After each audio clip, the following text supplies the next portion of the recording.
Hola, muy buenas noches. Bienvenidos como siempre una vez más a Tendencias. Un gusto compartir con ustedes los temas de interés y de actualidad.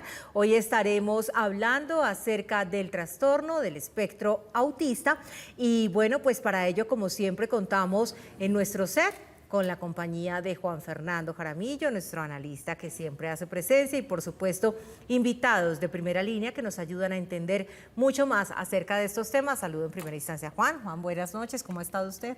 Buenas noches, Caterina. Oiga, pero qué lluvia está cayendo en la ciudad de Medellín, de verdad, todos Abril, los días. lluvias mil. Sí, pero estamos sabíamos. duros, está dura la cosa. Óigame, y aunque no tenemos en nuestro canal ni en nuestro programa el tema político, uno sí siente que está muy caliente el tema político. ¿Sí? ¿Lo ha sentido? Así es, Juan, así es. Pero hoy vamos a hablar de otro tema. Vamos a saludar a Ángela Polet Roll, quien es especialista en familia de la Fundación Integrar y nos acompaña en esta noche con este tema que los hemos querido convocar porque estamos en abril, un mes en el que también se busca conmemorar esa búsqueda de la conciencia frente al autismo. Ángela, muy buenas noches, bienvenida a Tendencias y gracias por acompañarnos. Gracias a ustedes por la invitación. Bueno, Ángela, para claridad de nuestros televidentes, ¿qué es buscar la conciencia del espectro autista en este mes de abril? ¿Qué es la razón inicialmente que nos convoca a este espacio? Claro que sí, miren, la ONU lo que hizo ya hace varios años es escoger un día de abril, el 2 de abril específicamente, nosotros como fundación lo hemos extendido todo el mes, que sea un día para hacer visible la condición y para hacer visible lo que las personas con el trastorno del espectro del autismo necesitan, que es una intervención que realmente tenga una validez científica. Entonces, lo que intentamos este mes es generar la conciencia para entender que la condición existe, que puede ser diagnosticada a tiempo, que puede hacerse un diagnóstico temprano y así hacer una intervención adecuada. ¿Qué es y a quiénes afecta el trastorno del espectro autista? El trastorno es un trastorno del desarrollo de origen neurobiológico. ¿Qué quiere decir eso? Que su explicación no está externa ni en la crianza, sino en el desarrollo de ese cerebrito, en esas interconexiones. ¿A quiénes? No, si bien hay un porcentaje en donde se ha comprobado que hay una afección genética, no en todos los casos es así, ¿sí? No necesariamente hay un historial o un antecedente familiar. Simplemente se sabe que hay en el desarrollo de ese cerebro, esas interconexiones, algún cambio. Y ese cerebro procesa la información de manera distinta. O sea que si la madre, si en algunos casos que la madre toma licor, hay un problema en el feto. Si fuma, tira vicio, hay un problema en el feto. En este caso, ¿no pasa por ahí el tema del autismo? Digamos que esos factores siempre serán factores de riesgo para cualquier condición y siempre los tendremos en cuenta, pero no hay una relación en este momento que científicamente se comprueba directa entre esos elementos, ¿sí? Siempre será un factor de riesgo y siempre estará ahí, digamos, como latente, pero tenemos historia de muchas familias en donde todo el embarazo se desarrolló de manera normal, donde se presentaban todos los cuidados, donde no hay un antecedente familiar y hay un diagnóstico en ese niño o esa niña con autismo. Es decir, su pensamiento, entonces, bueno, es una condición genética, es una forma en la que el cerebro procesa la información diferente y podríamos decir que viene desde el vientre de la madre. Sí, es una forma, exactamente, de desarrollar ese cerebrito. Algunas se han comprobado que hay un antecedente genético, no siempre. Sí es claro que hay ese cerebro, sus interconexiones, cómo se conformó, es distinto a lo que llamaremos neurotípico y hace que después veamos conductas o comportamientos distintos a lo esperado en el desarrollo. ¿Cuáles son las características del autista? Porque es muy posible que en los países que están en vía de desarrollo, en algunos lugares de sus territorios no tengan esa capacidad, algunos ciudadanos, de decir, este muchacho mío, cómo salió, qué es lo que tiene. ¿Cuáles son las características del autismo? Claro, mire, hablamos de un espectro, ¿sí? Por eso se llama trastorno del espectro del autismo. Es decir, comparten características, pero las manifestaciones pueden ser distintas porque hay un espectro muy amplio.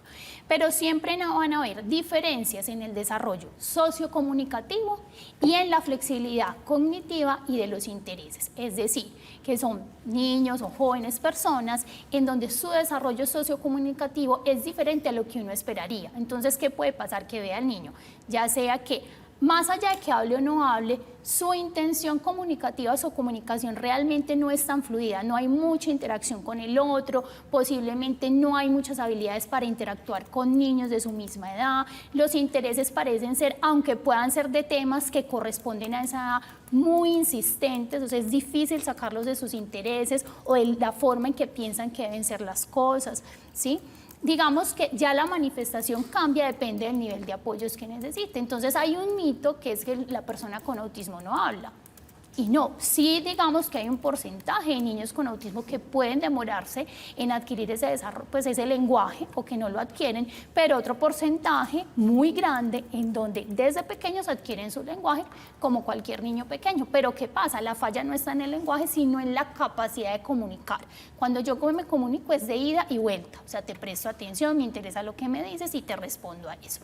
Hay unas fallas ahí importantes, hay fallas en el juego, digamos que un juego distinto, mucho más centrado en sus intereses que en la interacción con el otro, ¿sí? Ideas muy fijas o intereses muy marcados. Digamos que ahí es que podemos ver esas manifestaciones. Si pudiéramos ejemplificar esas conductas para que, porque además hay que decir, como es un trastorno y, y tiene un espectro, es decir, hay diferentes grados y comportamientos, es digamos que un abanico muy amplio, ¿cierto? Entonces no podemos decir que se puede encasillar en una sola línea, sino que puede tener múltiples manifestaciones y además diversos grados si se admite la expresión. ¿Cómo podríamos ejemplificarle a las familias algunos comportamientos que generen esa señal de alerta de que quizás mi hijo se pueda encontrar dentro de ese espectro autista, que además hay que decirlo, y ya vamos a entrar más adelante en esa fase, el diagnóstico tampoco es tan sencillo de hacer? Exacto, entonces, como decíamos, es un espectro, la manifestación es distinta, pero ojo, papá, mamá o incluso profe, enfermera del sistema de crecimiento y desarrollo, pediatra, me preocupa, el niño no habla, pero más allá de que no hable, no utiliza otra estrategia para comunicarme. ¿Sí? Es difícil que se comunique, es difícil que me exprese de alguna manera, por gestos o por cualquier tipo de señal, lo que necesita. Ah, no, sí habla, pero habla mucho es de lo que le interesa. O es muy repetitivo, o cuando yo le hablo no sigue como mi discurso y mi conversación, sino que empieza a hablar de otra cosa y como de lo suyo. Si no pareciera ser de ida y vuelta, exacto, que es lo que llamamos de ida y vuelta, que es realmente la conversación. Sí, en lo social que podemos ver, o no le interesan los otros niños de su edad, busca niños por lo general más grandes, más pequeños, o busca mucho estar solo, o parece que sí se interesara, pero no es tan hábil en hacerlo, como que se acerca, permanece un ratico y se va, o permanece cuando es solo de su interés y su interés muy marcado. En el tema de la flexibilidad también es eso, o tienen juegos que realmente no parecieran ser tan funcionales, jugar con la tapita, poner a girar la llantica, jugar con las botellas, alinear, o tiene un juego un poco más funcional, juego con los dinosaurios, juego con los robots, juego con lo que me gusta, pero suele ser muy repetitivo o muy centrado solo en esos juegos. Es que es muy difícil que a este chiquito lo saquemos de eso para engancharlo en los otros juegos, y puede ser que el juego del dinosaurio es chévere a los 5 años, pero los niños de 5 años también se interesan por otros juegos y acceden mucho como a esa propuesta, o son muy inflexibles como en lo que pasa en el día a día, las rutas, el tema, quiero hablar siempre del mismo tema, me quiero ir por el mismo lugar, si me cambian algo de mi rutina o de lo físico de mi casa o de mi colegio, me cuesta, si me cambian la profe, me cuesta, si me cambian de espacio, me cuesta. Ese me cuesta se puede reflejar de maneras distintas, de llanto, de la pataleta, de una expresión de no quiero, de angustia, sí se puede manifestar de maneras distintas. Entonces, como es un espectro, yo tengo que estar muy atento a toda esa diversidad, y donde veo que su desarrollo sí hay algo diferente a los niños de su edad. Yo siempre les digo, llámese como se llame, autismo u otra condición. Si a usted, papá, mamá, profe, le preocupa algo, usted así no sepa cómo se llama, insista en buscar esa evaluación diagnóstica. ¿Quiénes lo pueden padecer? Dijimos que cualquier persona, ¿cierto? O sea, es una condición que no discrimina. Eso. Es como que nos ganamos una lotería y vinimos con una condición al mundo. Ya vemos también cómo influye en el comportamiento. ¿Qué tan factible es que un niño con autismo pueda tener un desarrollo autónomo y además si eso también tiene una interferencia en su potencial académico o en que pueda desarrollar un proyecto de vida? Porque esa es gran parte de la preocupación que aborda a los padres de familia es, bueno, ya tengo un diagnóstico, los que lograron llegar a él y ahora, ¿qué hago con mi hijo? Claro que sí, es muy factible, ¿cierto? ¿De qué va a depender? Mientras más temprano sea el diagnóstico, más temprano inicie esa intervención, voy a tener un mejor pronóstico. ¿De qué va a depender? Que el entorno me provea esos apoyos que yo necesito para desempeñarme en los diferentes espacios y que yo pueda tener calidad de vida. Entonces, si yo ya recibí el diagnóstico, ¿qué sigue? Hacer. ¿Qué tengo que aprender que mi hijo necesita teniendo esa condición para poderse desenvolver en diferentes espacios? Académico, social, sí, recreativo, todos los espacios y poder participar. ¿Sí? ¿Qué tanto se puede afectar o no lo académico? Obviamente, si a mí me cuesta atender a otras cosas diferentes a mis intereses, se puede afectar. Pero digamos que el aspecto cognitivo, sí hay un porcentaje de la población con autismo que puede tener, además de autismo, otras condiciones, y una de esas condiciones es lo que conocemos como discapacidad intelectual. Eso no quiere decir que no puedan incluirse en lo que es el espacio regular académico, sino que necesitan unas adecuaciones, unos ajustes para poder participar y acceder a ese sistema. Muy bien. Oiga, quería preguntarle si el espectro autista tiene solución o es un permanente ejercicio médico, qué sé yo, para al final de sus días decir, bueno, lo llevamos hasta acá, pero no lo pudimos resolver, o sí se resuelve eso. Ya como trastorno, como condición, permanece a lo largo de la vida. Si ese cerebro siempre va a funcionar de esa manera. ¿Qué pasa con la intervención temprana, con los apoyos y con las estrategias? Esa persona adquiere habilidades que le permite participar. ¿Vamos a cambiar cómo procesa la información? No, pero vamos a hacer más fácil para él el desempeñarse en diferentes espacios, y tenemos incluso chicos en la universidad o con trabajos, ¿sí? Entonces lo que pretendemos es que si se hace un diagnóstico, una intervención temprana, podamos llegar a esa calidad de vida y esa participación. Vamos a ir a una breve pausa para unos importantes mensajes y ya continuamos con más de Tendencias esta noche, hablando acerca del trastorno del espectro autista.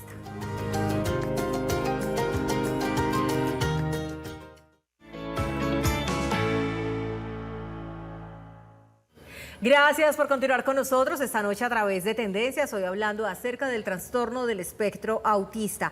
Gracias a los estudios, a la importante comunidad académica y un equipo muy interdisciplinario, hay que decirlo, que se ha dedicado a buscar cómo trabajar esta condición cada día. No es que tengamos más niños con autismo, es que tenemos mejor diagnóstico y posibilidad de brindarle una oportunidad a la inclusión a las personas que tienen este trastorno, que como decíamos antes de comerciales, pues perdurará para toda la vida, pero que eso no impide poder realizar un proyecto de vida plena. Y Juan, aquí quiero preguntarle a nuestra invitada acerca del diagnóstico. Esto se diagnostica en una cita, esto lo hace el médico general, esto requiere ¿qué tipo de procesos para definir si una persona cabe dentro del espectro autista? Perfecto, no. O sea, la idea es que no sea en una cita.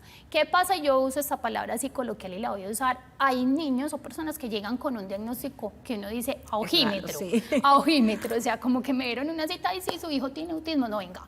Eso va más allá, o sea, hay que implementar unas pruebas y unos recursos que me permitan no solo establecer si está la condición, sí, de autismo, sino todo su funcionamiento en diferentes áreas, cómo está. Porque yo no me puedo quedar solo con decir tiene autismo, sino cómo están sus habilidades adaptativas, las habilidades de la vida diaria, su desempeño cognitivo, qué necesita. Porque es que yo puedo tener aquí 3 personas con autismo y las 3 necesitar cosas distintas. Y ese saber qué necesita cada persona se conoce a través de esa evaluación que debe ser completa. Entonces no es una cita, ojo, ¿qué me puede decir a mí mi médico general, mi pediatra, mi neurólogo? Ven, hay unos alertas, unos banderines rojos que a mí me están diciendo que posiblemente haya un trastorno del espectro del autismo y remitir a una evaluación completa, ya sea un equipo de neuropsicólogos, a un equipo transdisciplinarios, en donde tengan la experiencia en la implementación de pruebas específicas para diagnosticar. Entonces, sí me puede hacer o algunos tamizajes que me digan, ese tamizaje me arroja estas señales y ya con eso estoy diciendo, hay que hacer una evaluación. Sí, pero sí debe ser un proceso completo, no es a ojo, solo ven, yo te tomo reportes, hay que conocer al niño, la niña o el joven, porque todavía llegan muchos jóvenes a evaluación, hay que conocerlo, hay que conversar, hay que conocer muchos datos familiares, ¿sí? Debe ser una evaluación completa. Como la que hacen en la Fundación Integral. Juan. Sí, sí. Le iba a hacer esta pregunta, ¿por qué este es el mes de la conciencia del espectro autista? ¿Qué es lo que pasó en la ONU o por qué lo señaló este mes? Realmente la ONU, pues en toda la revisión de lo que estaba pasando alrededor del trastorno del espectro del autismo, que había que generar mucha más visibilidad, que había que reconocer que las personas con autismo podían participar, pero que se necesitaba una detección temprana y además intervenciones validadas científicamente, escogió un mes y una fecha que es el 2 de abril. No porque digamos en ese mes haya pasado algo particular, sino que fue un mes y una fecha que la ONU pues y todo el consenso decidieron empezar a hacer. O sea, no hay una cosa específica sobre la cual la ONU... Cuando tenemos, Ángela, una persona que nos dieron esas líneas rojas en algún momento, colegios, psicólogos, familia, en fin, cuando logramos hacer un diagnóstico por ese equipo interdisciplinario en una evaluación integral, como familia, ¿qué podemos hacer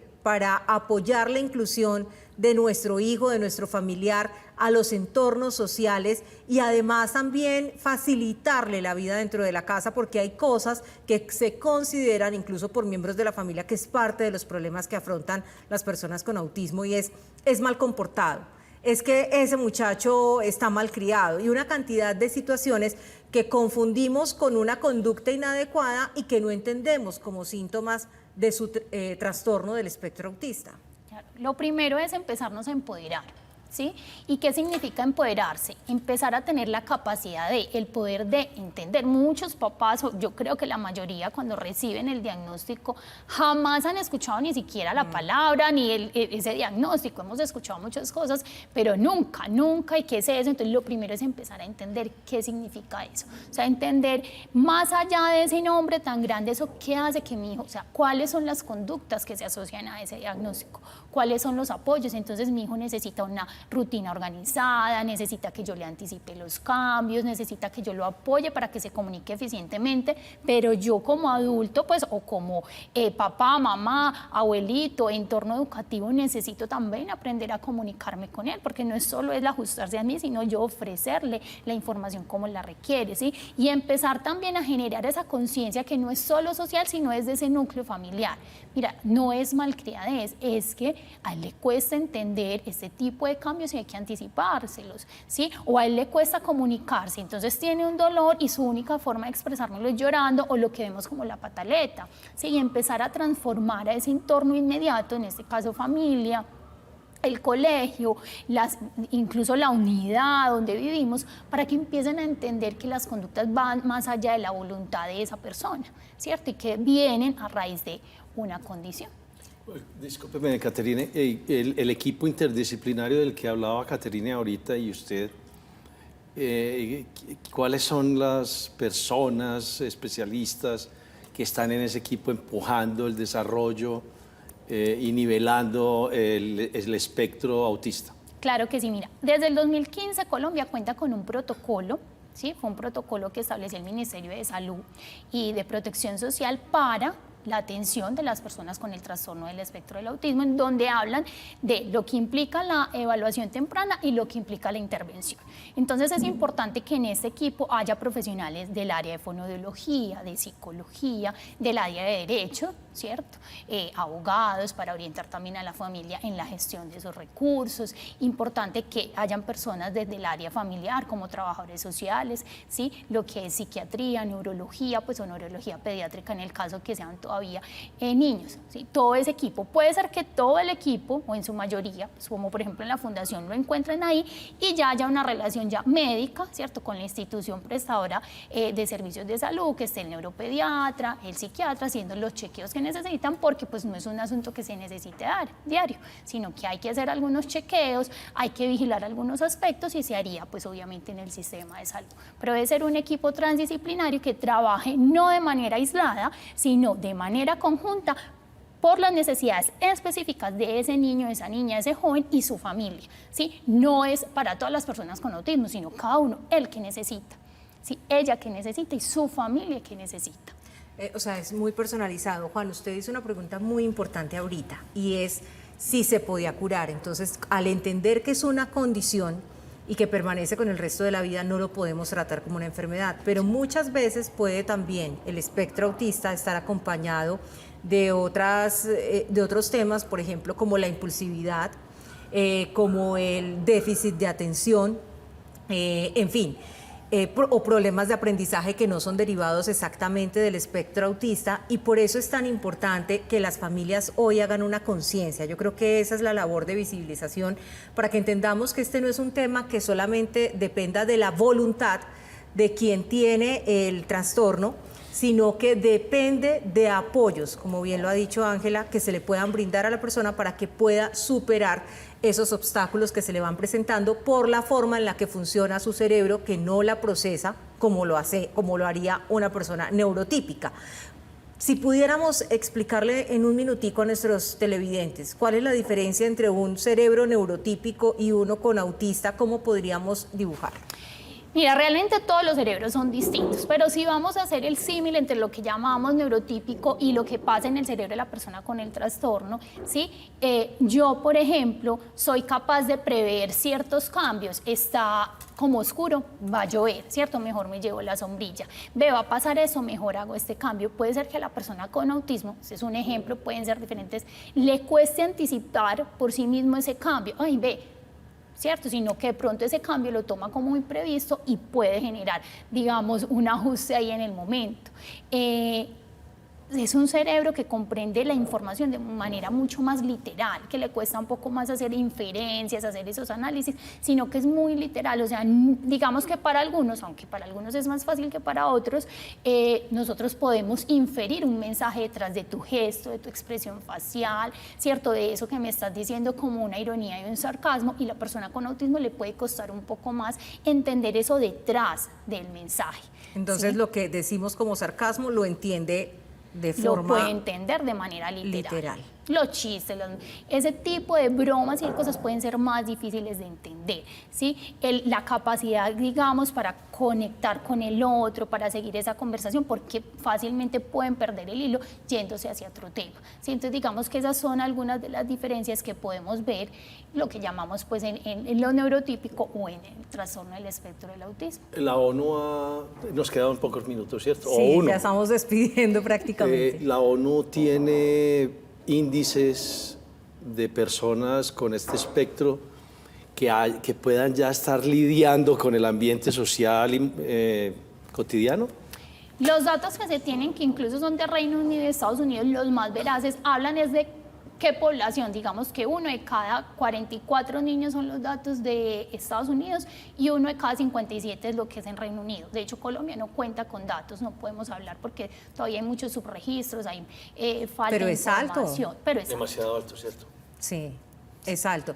Y hay que decir que sí logran, con el apoyo necesario y con el diagnóstico adecuado, un desarrollo de vida, digamos, normal, lo que calificaríamos normal, que eso es para todos, dependiendo obviamente también del grado o el tipo de trastorno de espectro autista que esté presentando el niño. Definitivamente una detección temprana, intervención temprana nos lleva a un mejor pronóstico, ¿sí? Y a unas posibilidades mucho más altas de estar incluido. ¿Qué es incluido? Participando de manera activa en los diferentes espacios, ¿sí? Recibiendo esos apoyos que yo necesito. Sí cambia mucho el pronóstico cuando es una intervención temprana. Doctora Ángela, mil gracias. Así es, no, muchísimas gracias, y esperamos haber contribuido durante este mes a generar y despertar una mayor conciencia sobre el espectro autista, sabiendo que todavía nos faltan muchos datos, pero que cada día podemos aprender muchísimo más acerca de esas personas que requieren un apoyo para la inclusión. Una feliz noche. Muchas gracias. A usted. Y a ustedes los vemos en un próximo Tendencias.